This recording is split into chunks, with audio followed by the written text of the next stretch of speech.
So this is actually one of my favorite Bible stories from one of my favorite biblical characters, Elisha. And just to be clear, we're talking about Elisha, not Elijah, who was his predecessor. I was worried when Connie asked if anybody knew who Elisha was, that no one did. But he has some of the best miracles in all of Scripture. And to understand them, it's important to know what his name means, because it's something close to my God saves, or God is salvation, or God is deliverance. And time again, the writer of Kings shows God saving or delivering through Elisha. And in many of these miracles, we see a very similar pattern. That is, regular people just come up to him in difficult circumstances where they're pushed past points that they think they can handle or control.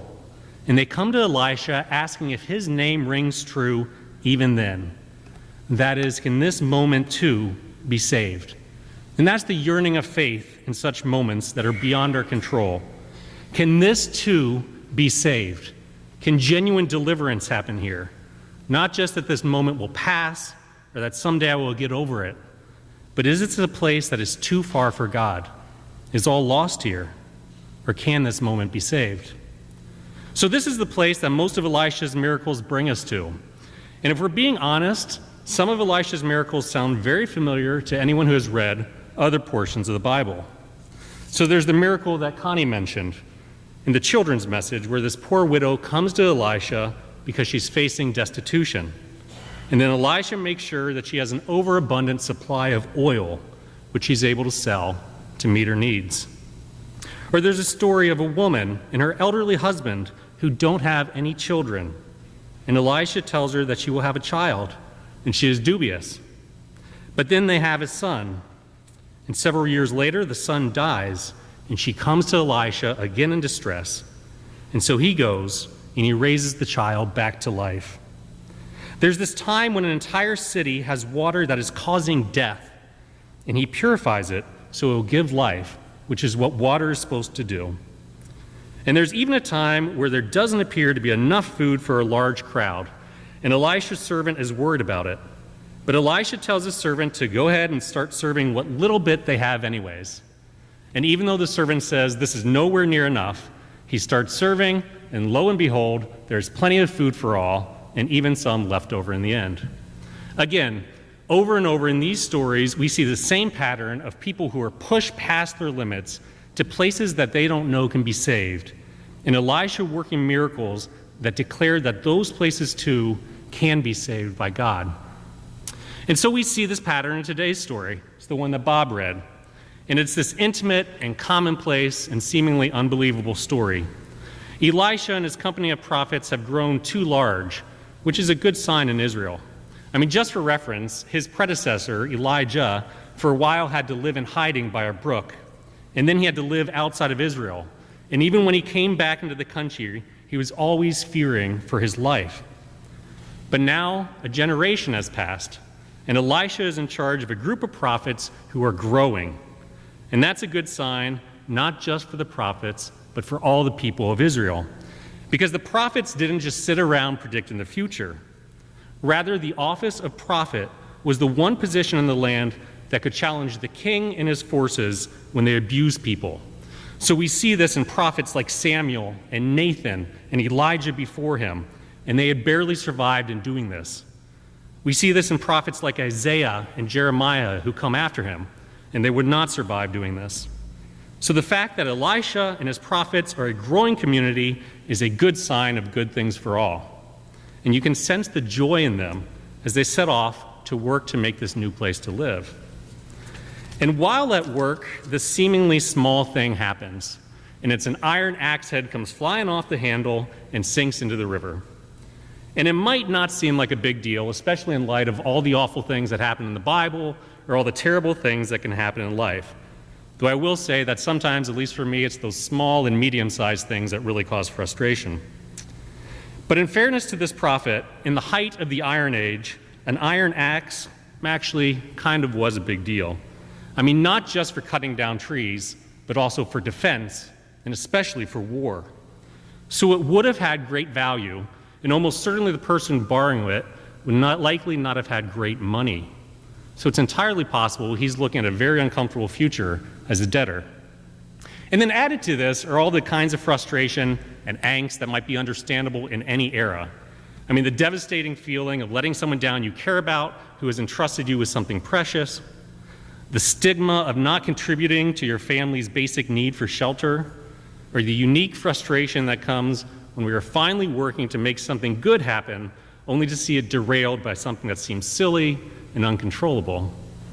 So when this prophet comes up to Elisha, quite distressed over this lost axe head, you can almost see the look on his face. In fact, I remember the first time I saw this look on someone's face. And I was probably about 6 or 7 years old, growing up in Columbus, Ohio, or as I call it, the real Columbus. And it was this beautiful spring Saturday. And for some time, maybe a year or two, I'd been riding my bike, and I got comfortable riding it in this big church parking lot out behind our house, and I could ride it even a few blocks down to visit my friend, who was also named Mark. And even on 1 or 2 occasions, I had gone with my parents across the busy Morse Road to the other side to ride some streets through there. But this particular Saturday, I remember my dad looked at me and he said, "Mark, let's go on a bike ride." And I knew what that meant.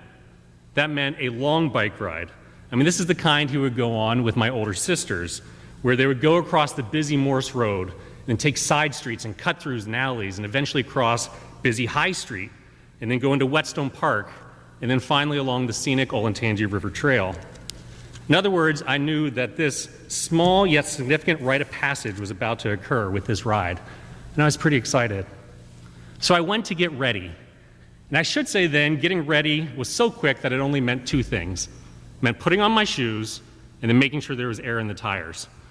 There was no more preparation for us than that. I mean, we didn't do helmets. We didn't do bug spray or sunscreen. There's no med kit or bag of food. We didn't even take water. And certainly no cell phone to take along just in case. In fact, the only thing I remember my dad grabbing was his wallet. And at that age, as a kid, I remember my dad's wallet was about the size of a giant hamburger. And I have no idea what all he had in it. But he would just go grab it, take that giant wallet and put it in his short 1980s shorts, and then we were ready to go on this ride. The only thing left to do was to make sure there was air in the tires. And I'd always loved this part of the ride because we had one of those tall, skinny tire pumps, the kind that when it was fully extended, it was about my height. And it had these tiny little wire feet that you had to put down and pump it up with all your might, at least if you were 6 years old. And for a kid whose best way of engaging the world was on a bike, a pump was something essential. In fact, it was so essential that I would often practice, not play, but practice with it when my parents weren't looking. So we grabbed that tall red tire pump to put airs in the tire and to get on with our bike ride. And then for some reason, it just wasn't working that day. I don't know why, and I'm sure it's not because I've been playing with it, but for some reason the pump wasn't working that day. And I could see this slight frustration come over my dad's face because he just wanted to get on with this bike ride, this rite of passage with his kid. And our neighbor was out in his yard. Our neighbor's name was Mr. Sexton. And the Sextons were great neighbors. They were very reserved, yet also kind and friendly in their own way. And I don't think I probably ever said more than 2 sentences to them in any one conversation, nor they to me, but they were still just good, friendly interactions, basically the type I wish everyone had with their neighbors. So when my dad asked if we could borrow his tire pump to go on the ride, he of course said yes. And I remember being fascinated by their pump, because their pump wasn't one of those tall, skinny red ones. It was a short, blue, compact one that you used with 1 foot. You would pump it up, and yes, I'm demonstrating behind this big pulpit, I'm sorry for that. But you put it down and use it with your foot to pump it up. And so I was fascinated by this. And we hooked it up to a tire, and my dad got 2 pumps into it, and suddenly it made a terrible noise. And I think you know the type of noise I'm talking about, because there's that regular noise that something makes when it breaks. But there's also this terrible noise that an object makes when it dies. And this pump just made that noise. It was like, just gave up its spirit and died right in front of us. And I remember hearing that noise and then looking up at my dad, and that's when I saw that look on his face. And I'm sure this is the same look that was on the face of the prophet some 28 centuries ago. I mean, it only lasted maybe half a second, but I'm sure it was the same look. And unlike that prophet, my dad was not facing potential financial ruin in this moment. which is probably why it lasted just half a second. But all the other frustrations were there. The embarrassment of breaking something that was borrowed, the fear that you're letting down someone you love, the frustration that you won't be able to do something good and important because of silly events beyond your control. Again, this all just flashed across his face in a split second, and all he did, he winced, and he said 2 words. He just said, "Oh, Jeff." That was his name. He said, "Oh, Jeff." And then he opened his eyes, and he looked at me, and he said, "Mark, we got to go to the store."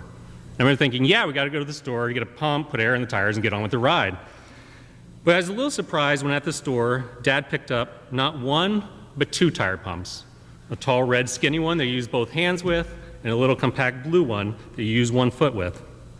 We went back home, and we went over to the neighbors, and Dad gave him the brand new pump in the box, and he apologized.